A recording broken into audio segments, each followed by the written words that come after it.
Cantor left her mistress' house alone, gave birth to a baby in the fields near the sea. The baby was immediately buried in the sand, and a stone placed over the shallow grave. Tremaine Stovall has been performing since she was a child, singing in church. In October 2007, Tremaine played Dina Jones in the Gilbert and Sullivan's production of Dreamgirls at City Hall, as well as the Gilbert and Sullivan Ragtime in February 2008. In May 2008, she went on to play the lead role in Esther Mills' The Intimate Apparel and Sally Bassett in the August 2008 Emancipation production, The Trial by Fire, Sally Bassett's Streams of Consciousness. Tremaine went on to compete in the Acting for Success series in August 2009. She has played a muse in the February 2009 Bermuda Festival production of Shakespeare's The Tempest. Adrian Kewley Lathan has been involved in the arts for most of his life, establishing a diverse portfolio, playwriting and directing for theater, lighting, technical work, backstage, as well as vocal, dance, and acting performances in Bermuda and abroad. An alumni of Lee Po Chin United World College in Hong Kong, he drew from that experience and went on to graduate from McMaster University with a combined honors bachelor's degree in peace studies and theater and film. Last year, he was proud to have directed and produced his first film, which was accepted in the Bermuda International Film Festival, a feature-length documentary titled Behind the Mask, Bermuda Gumbays, Past, Present, and Future. Ladies and gentlemen, let's put our hands together for Emancipation, a Love Story.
Sometimes there are no words for the pain.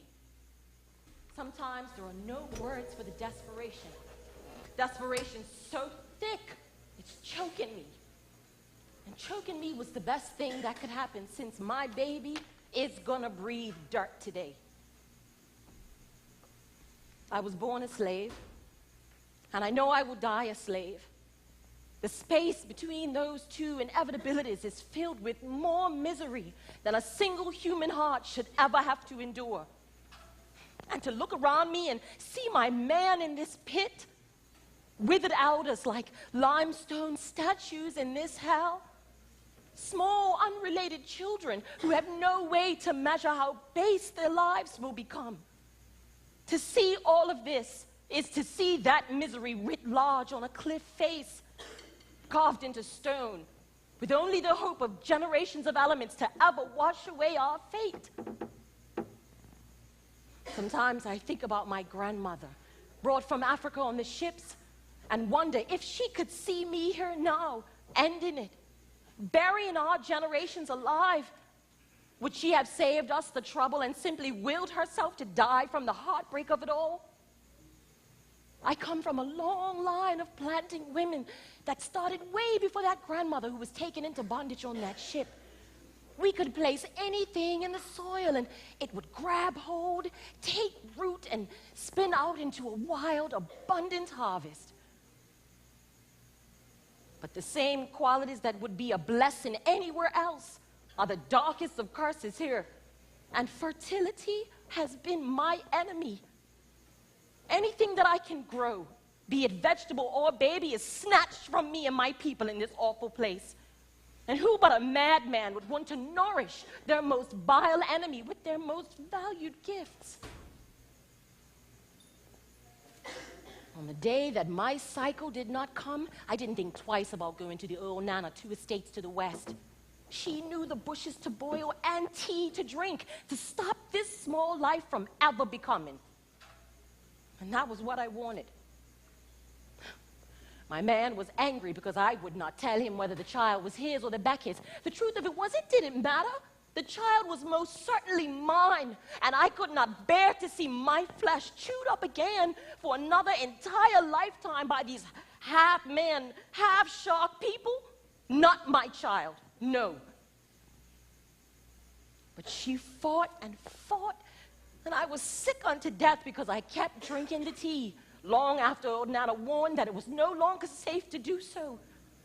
I did everything I could to force that child out of me, but she stayed. My brave and beautiful child, she stayed.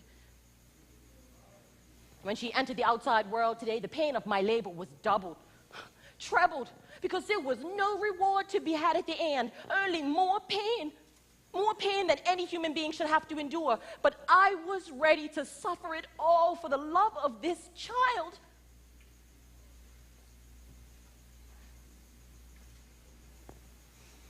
I am kneeling here in the sand, hoping the sky will open for both of us. A great water spout come to suck us up to God. And just imagine all the stories I've got to tell him. Just imagine all the things heaven has got to be to make up for the hell I leave her. In a way, she wasn't nothing. She wasn't anything more than a bit of flesh and bone, like the chickens we eat on Christmas Day. At least that's what I told myself to quell the tide rising in me and threatening to smother. I am here not breathing. I am here imagining all the ways her life would be a living death, all the ways the soil would reach inside her, making her dirty, making her barren, making her wish she'd never been born. So when I put her in the ground on this bright and aching morning, I will put her in the ground as she came to me, whole, beautiful, intact, unspoiled. She is leaving the world as she came into it, without the scar of sharp teeth on her back and buttocks, without ever doubting her own humanity. What greater gift could any mother give?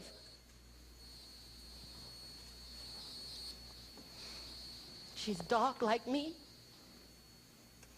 pretty round the eyes, and born with a full thatch of hair that never I will brush.